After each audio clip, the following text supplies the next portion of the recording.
You know what? I think that noise has just become my intro now, so I'm gonna stop trying.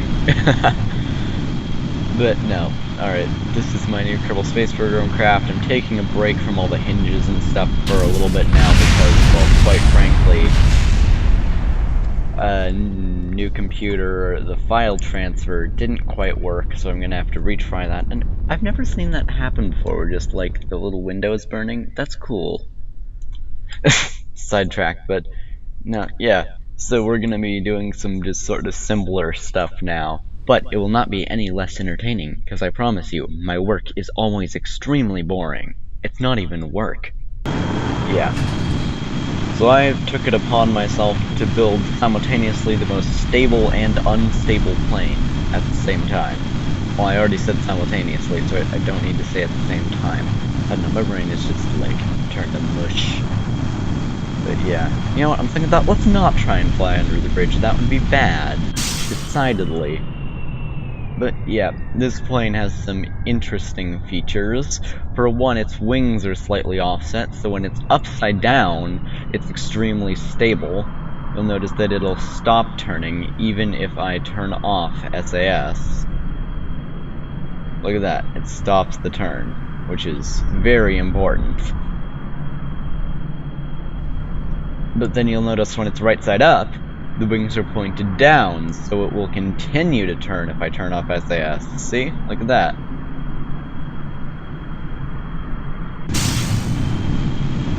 And so, most of you who have learned about this game's aerodynamics and probably also real-life aerodynamics would also know that that's just sort of how it works.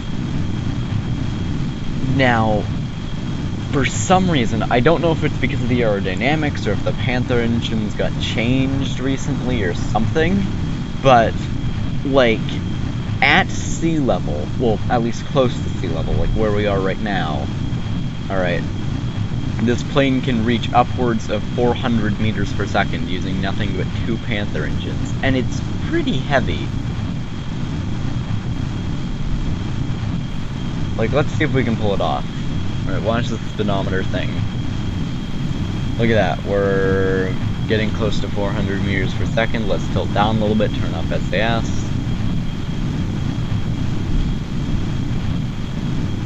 Look at that, we're easily getting over 400 meters per second, like, really close to the ground.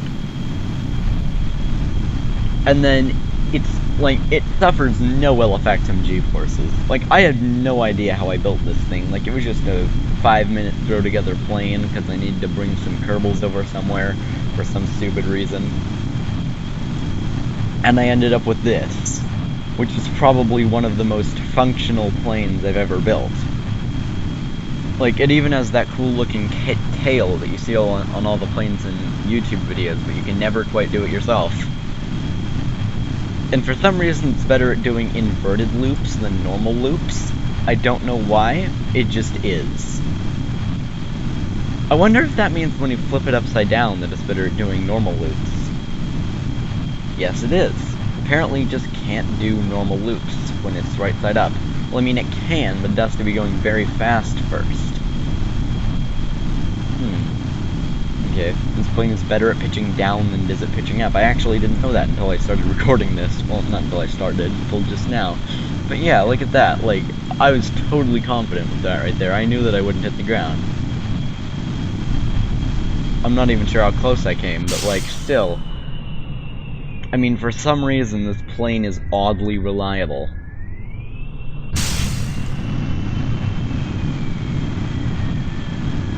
Look at that. And then, I also find that, turning the, like, for some reason it helps when you're pitching up very abruptly to actually pitch down if you have the afterburners on.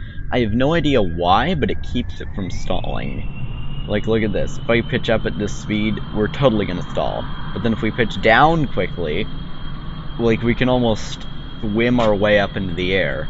There's probably a very logical explanation for all of this that I just don't get, but I'm gonna refrain from learning it because it's really cool. Actually, no, I'm definitely going to learn why that happens, because it's really cool. Yeah, also this plane lands really well for some reason, and it doesn't at all flip, even if you turn it like extremely abruptly. It can just do a total 180, and it's totally fine. Like, I'd like to say that I apologize for bragging, but honestly, I have no idea how I made this. Like, normally my planes suck and just have engines that spin around, so it's one redeemable quality. No, this thing doesn't have spinny engines, but it just flies really nicely. Like, it isn't super maneuverable or anything, and it does stall. As a matter of fact, it stalls reliably under certain scenarios, but, like, I mean, it has a thrust to weight ratio greater than 1 when the afterburners are on. Like, you can fly straight up. And its wings allow it to do allows it to do barrel rolls, and these are actual barrel rolls, not aileron rolls. You'll notice because the exhaust makes circles. It does them very nicely, but yeah, so this is sort of a short video. Happy New Year's, Merry Christmas, Hanukkah, Kwanzaa, whatever holiday you celebrate. If you don't celebrate any holidays, then happy winter in general. But, like, also Happy New Year's, because it's 2018 and the world hasn't ended yet, so I think we're pretty safe. Because honestly, if one more person tells me that it's going to be the end of the world because of blank, I am going to explode. Because honestly, the world has supposed to have ended enough times to destroy, like, the entire DC multiverse. And I'm not even a DC person, and I'm using DC analogies. This is how annoyed I am by this. I also noticed this plane's, like, immediate lack of air brakes, and also how slow it's capable of going in the air. Like, this is the weird dovetail thing you can do, almost. Look at that.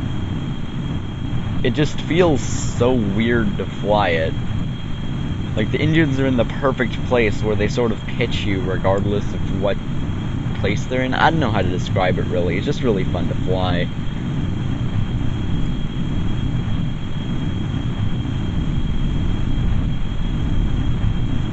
Yeah, I put a lot into the aesthetic of it, but also into, like, everything else. So, I mean, yeah.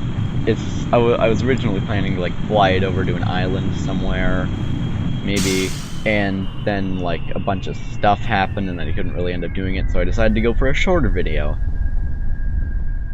So, yeah, let's see if I can glide this thing through the bridge, because I've tried many times, and this plane just has the stupidest glide slope.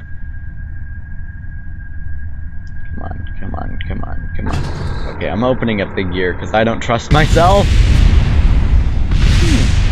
Second time that weird flamey window thing has happened. That's really cool.